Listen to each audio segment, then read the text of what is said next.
Welcome back दोस्तों, my name is Shivam. आप देख रहे हैं आपका अपना चैनल एसके एकेडमी।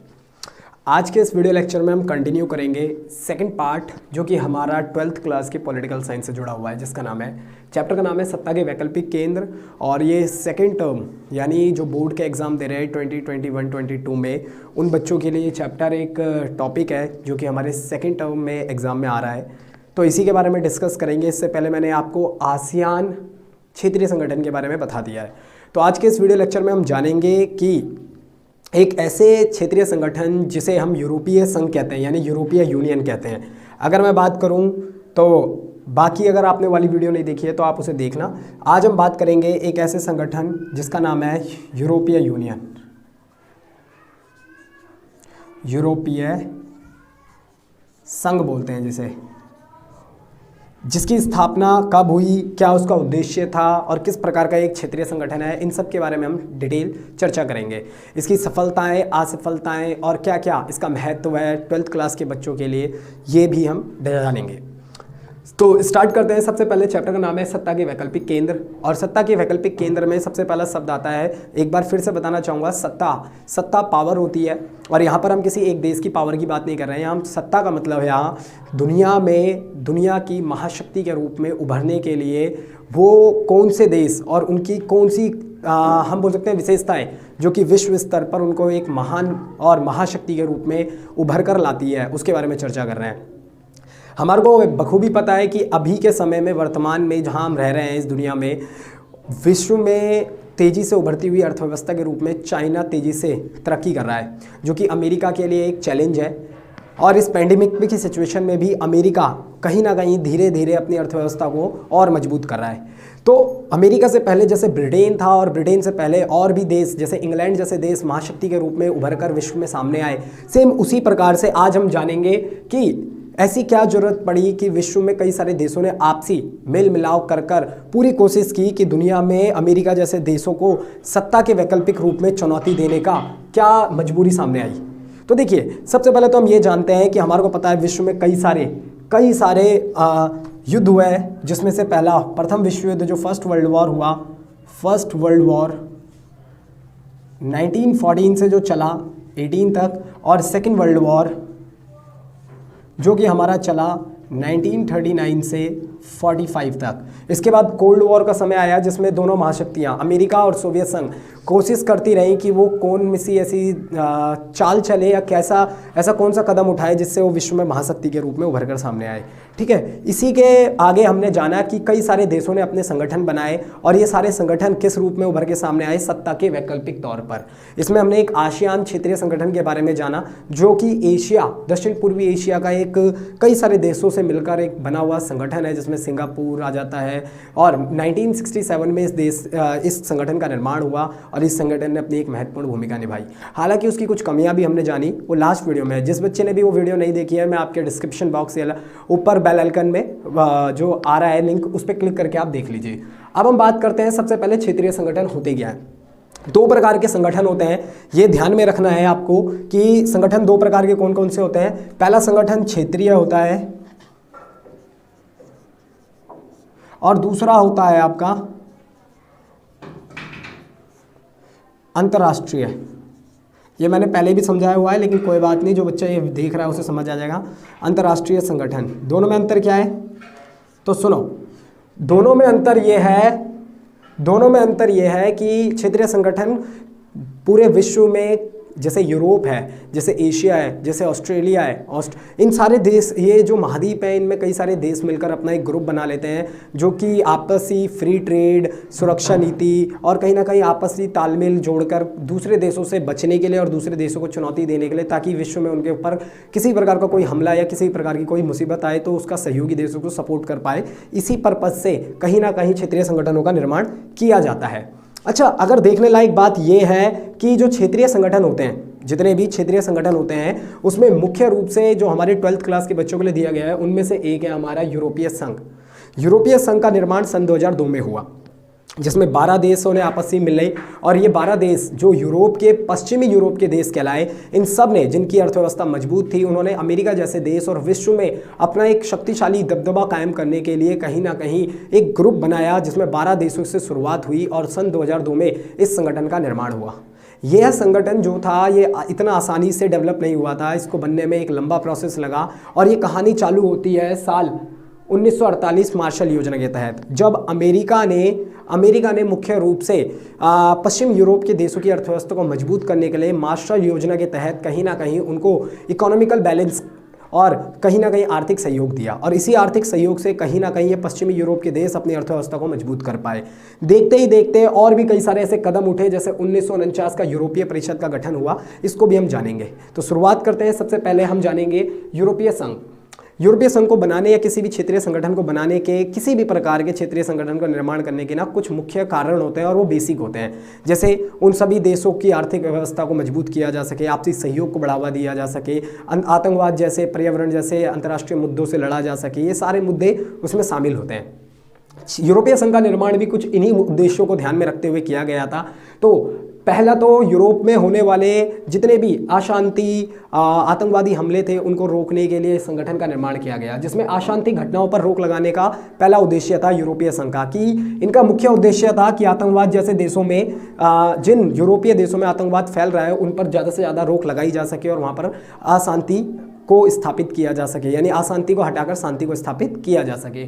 सत्ता का वैकल्पिक रूप चुनना था, क्योंकि दुनिया में अमेरिका और चाइना के बढ़ते हुए दबदबे को देखकर ये यूरोप के ज़्यादातर देश, क्योंकि यूरोप के ज़्यादातर देश छोटे हैं लेकिन ये विकसित इकोनॉमी वाले देश हैं, तो इन्होंने डिसाइड किया कि सत्ता के वैकल्पिक रूप में ये क्या करेंगे, आपस में इकट्ठे हो जाएंगे और एक गुट बनाएंगे, यानी एक ग्रुप बनाएंगे, जिससे यूरोपीय संघ का निर्माण होगा, और इससे इनकी इकोनॉमी होगी, इससे इनकी दबदबा जो विश्व स्तर पर होगा या व्यापारिक रूप से इनके आपसी सहयोग में ही कहीं ना कहीं इनका विकास होगा।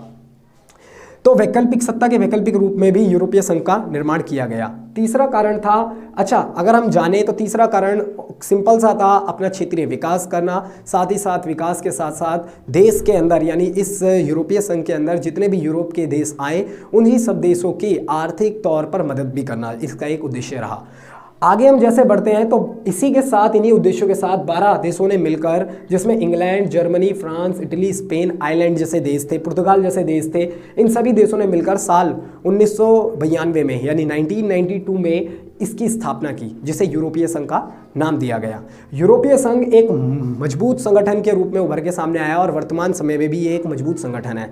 तो यूरोपीय संघ का जो मजबूतता थी और इस संगठन को बनाने के पीछे के कुछ बेसिक और उद्देश्य जो थे, वो था इस संगठन के तहत इस संगठन में मौजूद जितने भी देश थे वह एक सुरक्षा नीति और एक मुद्रा नीति को अपनाएंगे। और यूरोपीय संघ की जो मुद्रा है उसका नाम यूरो है, जो कि अमेरिका के डॉलर से भी बहुत ज़्यादा शक्तिशाली मुद्रा है। लेकिन अमेरिकन डॉलर जो है वो एकल देश की मुद्रा है, इसी वजह से दुनिया का, विश्व का दबदबा अमेरिकन डॉलर है। व्यापार जो चलता है वो यूरोपीय यूनियन के जो हमारा क्या है उसकी करेंसी है उसके ऊपर नहीं चलता है। तो इसी चक्कर में अमेरिका की डॉलर के बिना पूरी दुनिया का जो व्यापार है वो चलना नामुमकिन है, क्योंकि डॉलर दुनिया के व्यापारिक रूप से चलने वाले और हम बोल सकते हैं व्यापारिक पर्पज से की जाने वाली लेन देन की एक सब महत्वपूर्ण हिस्सा होता है।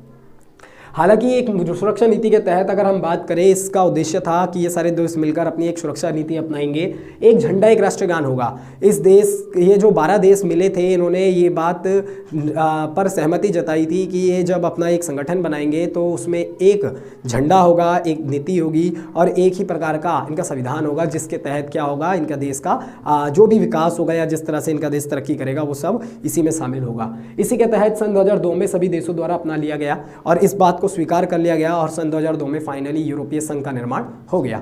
यूरोपीय संघ का निर्माण, ये तो हमने समझा कि किन उद्देश्यों को लेकर यूरोपीय संघ का निर्माण किया गया था, लेकिन अभी तक हमने ये नहीं जाना कि इसका एक लंबा प्रोसेस क्या था। तो आज हम जानेंगे इसके साथ साथ निर्माण प्रक्रिया। यूरोपीय संघ के निर्माण की एक लंबी प्रक्रिया थी जो कि साल 1948, जो कि हमारा शीत युद्ध का दौर था। शीत युद्ध के दौर में दुनिया के ज़्यादातर देश दो विचारधाराओं में, पूंजीवाद और साम्यवाद में बटे हुए थे।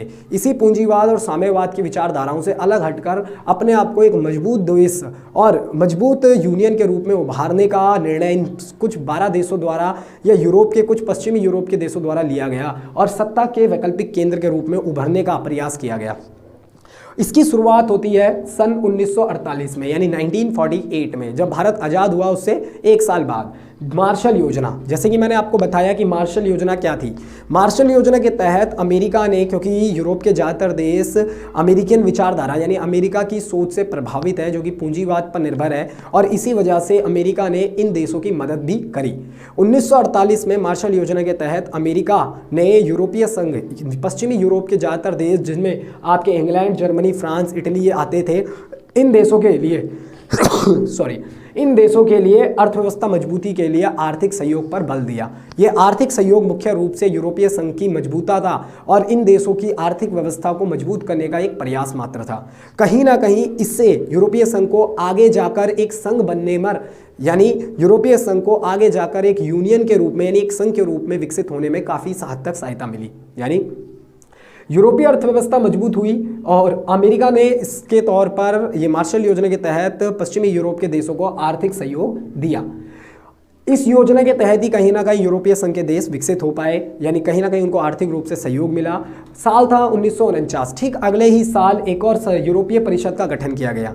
ये यूरोपीय परिषद का गठन, इसकी योजना के द्वारा यूरोपीय आर्थिक सहयोग संगठन की स्थापना की गई। और ये आर्थिक सहयोग संगठन ये था कि इसमें मुख्य रूप से इन बातों पर ध्यान दिया गया कि यूरोपीय यूनियन में शामिल होने वाले जितने भी देश थे, खास करके पश्चिमी यूरोप के देश, उन पर आर्थिक रूप से उनका सपोर्ट कैसे किया जाए, यानी किन आधार पर उनका वो कौन कौन से मुख्य तत्व हो सकते हैं या बिंदु हो सकते हैं जिनको अपनाकर हम यूरोप के ज़्यादातर देशों का आर्थिक विकास कर सके। तो उसमें अगर हम बात करें तो 1949 में ही इसी योजना के तहत यूरोपीय परिषद का गठन किया गया था, और जो कि इसमें था मुख्य रूप से पूंजीवाद देशों की अर्थव्यवस्था का एकीकरण।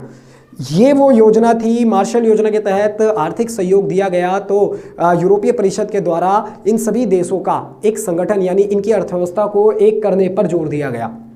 ये यूरोपीय परिषद का ही था, इसका मुख्य उद्देश्य अर्थव्यवस्था को एक करना था। इस परिषद ने ही सन 1957 में EEC, यूरोपियन इकोनॉमिकल यूरोपीय इकोनॉमिकल, एक मिनट,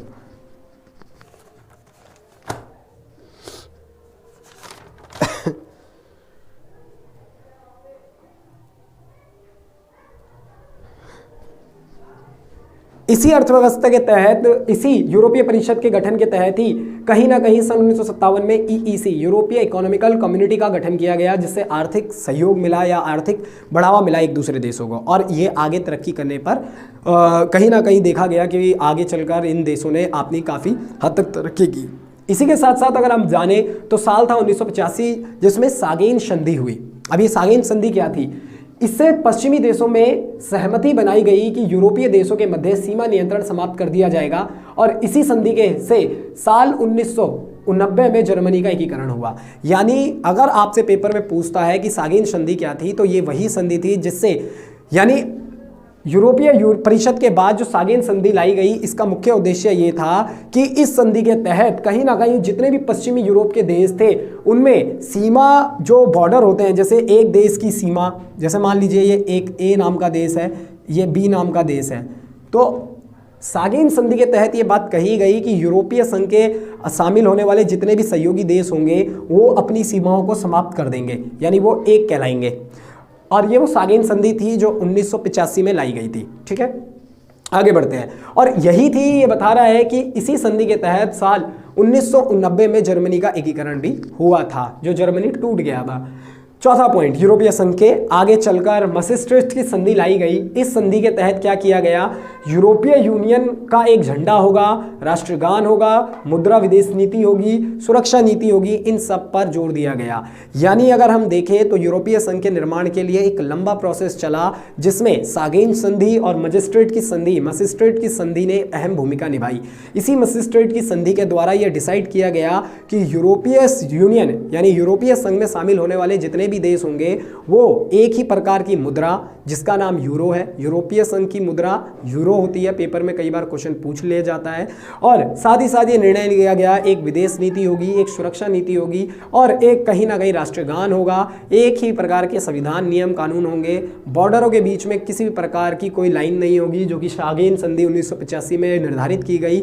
और इसी के तहत जब ज़्यादातर देशों ने, जो कि पश्चिमी यूरोप के थे, इन्होंने आपसी सहमति बनाई, तो आगे चलकर कहीं ना कहीं इस यूरोपीय यूनियन, जिसे जिसे हम यूरोपीय संघ के नाम से भी जानते हैं, उसका गठन हुआ। ये थे उसके उद्देश्य और ये थे उसकी योजनाएं। अब हम आगे बढ़ते हैं और जानते हैं यूरोपीय संघ के बीच में विशेषता क्या क्या है, यानी यूरोपीय संघ ने अभी तक वर्तमान समय में ऐसा क्या किया है जिससे हम कह सकते हैं कि यूरोपीय संघ सत्ता के वैकल्पिक रूप में उभर सकता है। तो उसके कुछ आधारित पॉइंट, जिसमें हमारे को ये बात पता है कि यूरोपीय संघ एक ऐसा यूनियन है जिसमें ज़्यादातर देश यूरोप के हैं और ये यूरोप के ज़्यादातर देश विकसित अर्थव्यवस्था से संबंधित है। और इन्हीं देशों की आर्थिक व्यवस्था, यूरोपीय संघ में कई सारे ऐसे देश हैं जो कि संयुक्त राष्ट्र संघ, जो कि अंतर्राष्ट्रीय संगठन है, उसके सदस्य भी है, जिसमें से हमारा एक ब्रिटेन और एक हमारा फ्रांस, ये भी इसी के संगठन है, सदस्य देश है, संगठन के सदस्य देश है फ्रांस। और अगर हम बात करें इंग्लैंड, तो यहां पर हम देख सकते हैं यूरोपीय संघ के कई सारे देश हैं जिनके पास आर्थिक रूप से कहीं ना कहीं हम बोल सकते हैं इतनी मजबूत अर्थव्यवस्था है, क्योंकि सारे देश अर्थव्यवस्था के रूप में एक मजबूत अर्थव्यवस्था के रूप में सामने आए हैं। इनके पास सैन्य शक्ति भी सभी देशों के पास बहुत ताकतवर सेनाओं के रूप में उभरी है। और यूरोपीय संघ में आने के बाद कहीं ना कहीं ये सारे देश एक हो गए हैं, जिससे इनकी सैन्य शक्ति का भी पता चलता है। आर्थिक तौर पर व्यापार, और यूरोपीय संघ के सारे देश जब मिलकर व्यापार करते हैं तो WTO में अमेरिका से बहुत बड़ी इनकी भागीदारी हो जाती है, जो कि लगभग 3 गुना से भी ज़्यादा होती है। इनका सालाना बजट भी बहुत बड़ा है। और इसी के बारे में हम जानते हैं यूरोपीय यूनियन की जितने भी हमारी विशेषता है या इसकी सफलताएं क्या क्या है। तो हम 2 स्तर पर बांटेंगे इसकी सफलताओं को। यूरोपीय संघ की सफलताओं में हम बात करेंगे सबसे पहले सैन्य सफलताओं की। तो जानते हैं सबसे पहले ब्रिटेन और फ्रांस, 2 ऐसे देश हैं, ब्रिटेन और फ्रांस, जो यूएनओ के स्थायी सदस्य हैं। ब्रिटेन और फ्रांस 2 ऐसे देश हैं जो यूरोपीय संघ के एक मजबूत देशों के रूप में उभर के सामने आए। और अंतर्राष्ट्रीय संगठन जो हमारा यूएनओ है, उसमें 5 सदस्य देश ही स्थायी सदस्यता हासिल करे हुए हैं, जिनमें से हमारे अगर हम बात करें तो अमेरिका है आपका, ब्रिटेन है आपका, ठीक है ना, साथ ही साथ चाइना है आपका, रसिया है और फ्रांस है। तो फ्रांस और ब्रिटेन 2 ऐसे देश हैं जिन्होंने स्थायी सदस्यता को हासिल किया हुआ है। तो इससे ही इसकी सफलताओं के बारे में पता लगता है। दूसरा, सदस्य देशों के पास वीटो पावर का होना। दुनिया में अपना दबदबा और दुनिया के वैश्विक मुद्दों में अपनी सहमति को दर्ज करवाने का सबसे बड़ा अवसर अंतर्राष्ट्रीय संगठन यूएनओ है इस समय, जो कि विश्व स्तर पर एकमात्र अंतर्राष्ट्रीय संगठन के रूप में काम कर रहा है, जो कि सबसे प्रभावशाली विश्व में है। दुनिया के ज़्यादातर देशों ने इसकी सदस्यता हासिल की हुई है, हमारे भारत ने भी इसकी सदस्यता हासिल की हुई है। और यही बात दिखाती है कि कहीं ना कहीं जो यूरोपीय यूनियन है वो सत्ता के रूप में एक वैकल्पिक केंद्र बन रहा है, यानी सत्ता का एक केंद्र के रूप में उभर रहा है, क्योंकि इसके देशों के पास वीटो पावर है। 5 देशों में से 2 ऐसे देश हैं यूरोपीय यूनियन के जिनके पास सत्ता होते हुए भी यूरोपीय संघ में स्थायी सदस्यता के साथ साथ वीटो पावर का भी अधिकार है। और मैं आपको ये बात बता देता हूँ कि संयुक्त राष्ट्र संघ में स्थायी सदस्यता उन्हीं देशों को मिलती है, वीटो पावर उन्हीं देशों को मिल पाती है जो देश उस संगठन के स्थायी सदस्य होते हैं। और दुनिया में 5 ही मात्र ऐसे देश हैं।